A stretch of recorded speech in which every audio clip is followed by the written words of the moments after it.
As part of Black History Month celebrations, I'm here with Uju Asika, who is a writer, blogger of Babes About Town, screenwriter, author, bringing up race, how to raise a kind child in a prejudiced world. And one of the first things I want to ask you, Uju, is how do we raise kind children in a prejudiced world? How do we shift the narrative? Yeah, very big question. I think the thing is to start with kindness as a family value. Obviously, most people want to raise kind kids. I think regardless of whether you're interested in racism or anti-racism, as a parent, you probably want your child to be a kind person moving through the world. And I think if you start just from a place of being kind to your children, speaking kindly to your children and encouraging them to be kind when they go out in the community, when they're with their peers, when they're with their siblings, just keep reinforcing it. Because like I always say, kindness is a practice. Even though I do believe some people are born with sort of the kindness gene, it is a practice. It's something that you can develop over time. And one of the wonderful things I learned while I was researching the book is that kindness is also contagious. So in the same way that like anger on some level or rage can become contagious, it can spread, your terrible mood can affect someone else. Kindness, just doing one kind thing for someone can completely shift their day and in turn often makes them do kind things for other people. So there's a real sort of positivity and hope around just teaching our children that kindness is the way forward in all their interactions and just keep reinforcing it. You talk about also difficult conversations around race, just as you talk about difficult conversations around sex education. Tell us a little bit more about what you mean by that. Why do people find it difficult to talk about race, and particularly, race with their children? I know there's one incident in the book when you describe the time you were in a Chinese restaurant. Yes. Yeah, it's titled A Wake-Up Call in Chinatown. I think as a parent, very often when it comes to some of these difficult, charged topics like race, it's much easier for you to skirt around it or avoid it altogether, because very often you'll find that most parents, most of the parents I spoke with in the book, and I spoke with many of them had not had conversations with their own parents around race. And what you'll find is that a lot of them had not had conversations with their peers. That's even like if it's a black mom who has white friends or a white mom who has black friends, they might not have had a conversation around race.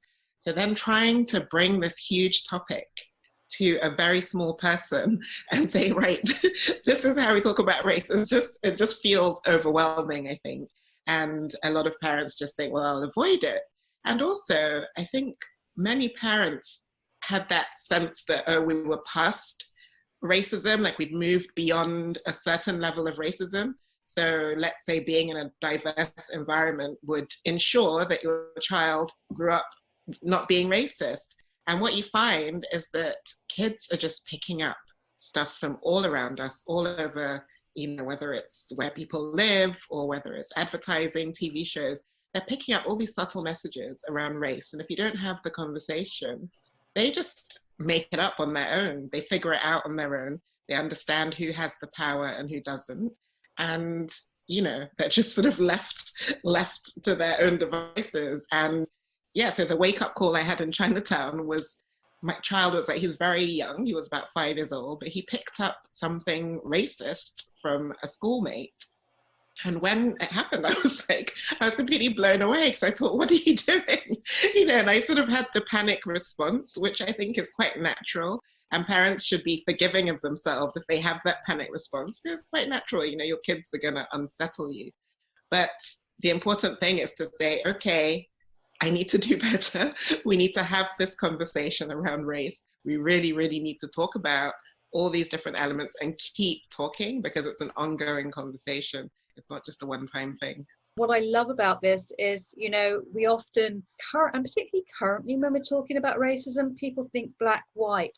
But actually, the truth is, any one of us, and perhaps all of us, are prejudiced. We all have a prejudice. We all have this, we've grown up with it. Absolutely, absolutely. I mean, I think when we talk about racism, so racism has gone through many definitions over time. And nowadays, when people speak about racism, they speak more about racism in terms of a sort of white supremacist structure. So it's basically about power and who holds the power. That's why you sometimes have people saying, oh, Black people can't be racist and brown people can't be racist, which I think is true on one level, but we can all carry racism within us because we're all growing up in a society that is built around racist values. And then all of us also have unconscious biases, like little sort of subtle prejudices that we're not aware of. And especially for kids, it's really important to just start intervening with your children as early as you can, literally as soon as, even before they can talk, start sort of celebrating variety, diversity, equality, just to sort of stop this narrative that can, it's a very silent narrative, but about who does what, who matters more, who belongs where, that kind of thing. So it's really, really important to acknowledge that, yes, we all have these biases and we just need to keep working at it. Yeah, and having those conversations, and I think, taking us back to how do we move forward is, we're all here to learn. We've all been programmed into a system, and it isn't about good or bad either, because sometimes we can judge ourselves, can't we? We can judge ourselves for those thoughts and beliefs that will come up, and we wish we didn't have them. But, with awareness, you become aware that you do have them, and nobody wants to be thought of in that way. And do you think that in many ways suppresses the conversation? I think you're completely right with that. I think that one of the things that I would love to not happen, I mean, obviously there are people who are like hardcore white supremacists or hardcore racists, so it's fine, call them out. But one of the things I would love to happen is for people not to sort of run around going, you're racist, you're racist, you're racist. You can call out racist actions and racist behavior, but when you start labeling people, oh, I am racist, or that person is racist, sometimes it does sort of end the conversation there because that person feels offended and defensive, and you're not getting to the heart of the matter, which is that we all carry these sort of subtle racist messages because, like you said, we've been conditioned, we've been programmed in a certain way. And it's the whole point of anti-racism is to recognize that, okay, this is where we are now, and this is how I'm going to challenge that. Whenever racism shows up, however it shows up, I'm going to do my part to challenge that, even if it shows up in me. So I think moving, like you said, beyond that sort of, I'm good, you're bad, you're racist, I'm not, all of that. Say, okay, racism is a thing that we can all challenge, and let's sort of challenge it together as opposed to, constantly trying to tear each other down. So what have been some of the really high points? Obviously, you've been having this conversation with your own children. How has that impacted them, your life, people around you? What have you noticed? I think with my kids, it's really interesting when I have the conversation, because like I said, it's ongoing conversations. And I always learn stuff from them when I have conversations. For instance, I had a conversation with my eldest, he's 14, the other day, and he was talking about the use of the N-word in music, in hip hop music. And it was really, I just sat, and him and his younger brother was talking, but he was really articulate around the fact that how it bothers him a lot if he hears, like, let's say a white person using the N-word from a song, or like a white rapper or a white artist using the N-word in a song, how it really, really bothers him. And he's like, how none of his friends, even the ones who love hip hop like him, would ever use that around him. And he's like, because they know that it's just not possible. And he finished it off with, he was like, actually, nobody should use that word. And I felt proud because I'm not even sure we've had a specific conversation about, okay, what does the N-word, how deep it goes and the history of that word. But I felt proud that he had come to that understanding that even though it is part of slang and it's part of hip hop music, really nobody should be using a word that has such strong negative connotations.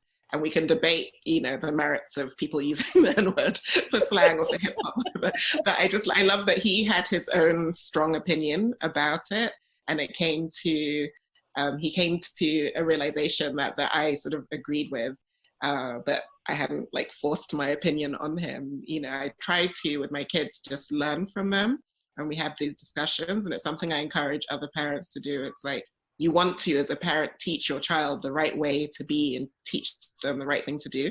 I think you can guide them in the right direction. But very often when you have a conversation, you should go in with the idea that you're going to learn something. Like, what can you learn from the conversation and what can you learn together so that you can do things better maybe next time. I think that's so powerful, and not only from parent-child, because it's interesting how, as parents, we feel that we know better and we have all the answers, and that's not necessarily the case. I mean, I have children myself, and I'm learning so much from them. And I don't know if you feel this, but with this particular generation, they are so much more forward-thinking than we were. Well, certainly me. Grew up in the 70s. And I'm always so inspired by their insights, by the way that they view the world. Do you find the same thing?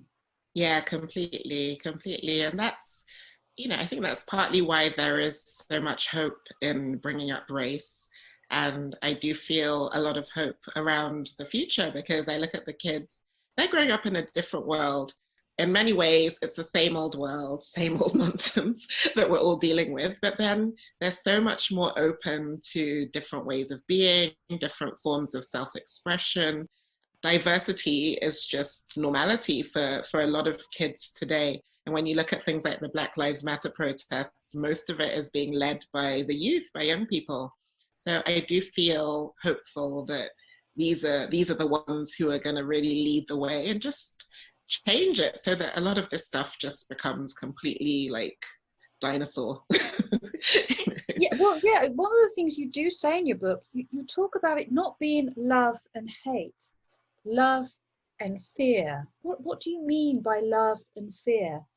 Yeah, I think, and I'm sure, I don't know if this is my original thought, but I really feel that like the opposite of love is actually fear, because when you look beyond stuff like hate, hate feels like a very sort of big charged word. When you look beyond hate, very often there's a fear underneath that hate, fear of difference, fear of being wrong, or fear of being completely isolated from a group, or fear. There's so many different things at play beneath the hate.